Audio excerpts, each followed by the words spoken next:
I was not aware of Jujutsu Kaisen when I got the audition. It was when I got the audition that I did my quick one-day research, and I was like, okay, cool. But specifically, the person who sent me the audition was someone I worked with on Bungo Stray Dogs. And they were like, hey, you had voiced this character previously, Daza, right? And there's a character coming up, and he's, they share some of the same traits. I was wondering if you could give us a read on it.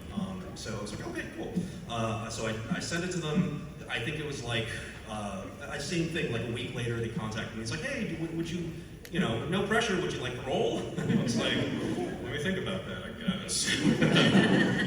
Yeah. Was the turning point when you saw a picture of his beautiful blue eyes? I did not see his eyes until well into recording. I had no idea that's what they looked like. I thought he had no eyeballs. I thought he was just like... Yeah, I was like, there's like a terrible scar behind there, I know. And they're like, some birds plucked his eyeballs out, and now he's like a Jujutsu instructor. But that turned out not to be the case. Yeah, quite the opposite. Ninja man over there.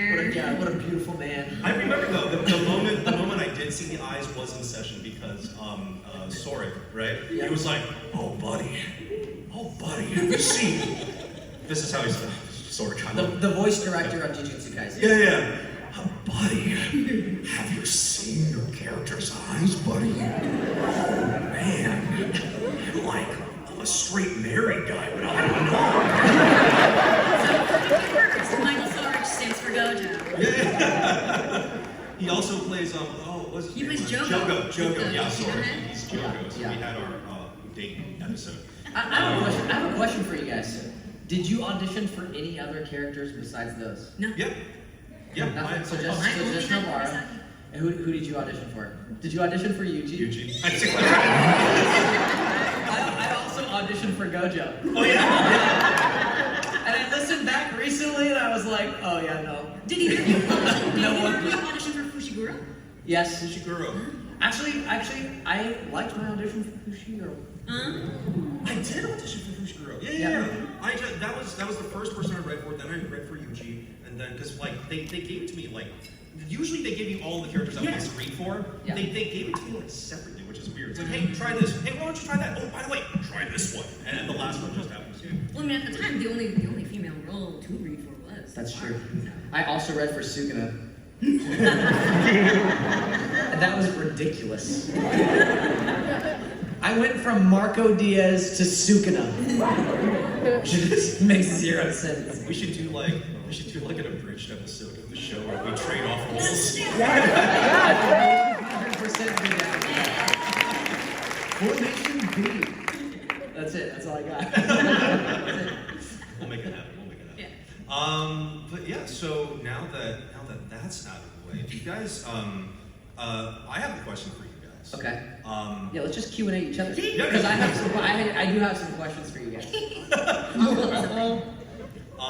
So Adam, this being your very first anime, right? When you told me this, I was like, holy crap, what a crazy first show to start out with. And I was like, oops. Coming from the Western animation, how did you enjoy the lip flappage? How did I enjoy the lip flappage? How do you enjoy the lip flappage? It's interesting. Some of it just doesn't, even in when you're dubbing an episode, sometimes you're so in the zone and watching timing of lines and stuff like that, and listening to the Japanese version, that you realize even the Japanese version doesn't match. Just generally speaking, the lip flaps on both sides of it aren't totally correct. They're just real janky. Yeah, and I do think that the people who localize it here do actually a really good job of trying to make it fit more. But on Star vs. the Forces of Evil or any of the other Western stuff, most of the time I would do at least 2 voiceover sessions per episode.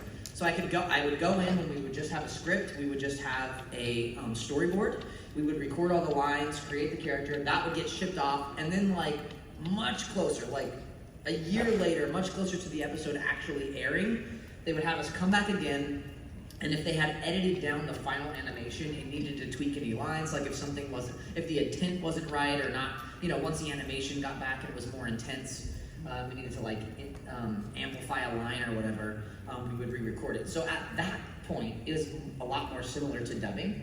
So we were going in and like, the line might have completely changed, but they're still using the original lip flap. So it wasn't a huge change, and I've actually done a ton of live action dubbing, which is significantly harder for a lot of reasons. But yeah, it was still like, I think what was hard is with the other stuff, I was able to improvise a lot, and the acting felt like I had the opportunity to be more natural with it.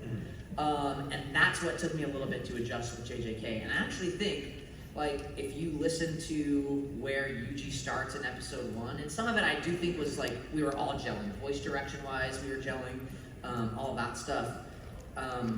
Recording in our home closets and booths and stuff like that during 2020, that was also something about the show that's crazy. I actually was the only person who ended up recording in a studio. Everyone else recorded at home. At that entire show, I never wore pants once. Every time I listen to Gojo, I have no pants on. I think that really shaped it. Yeah, you can really hear the pants. He wrapped them around his eyes.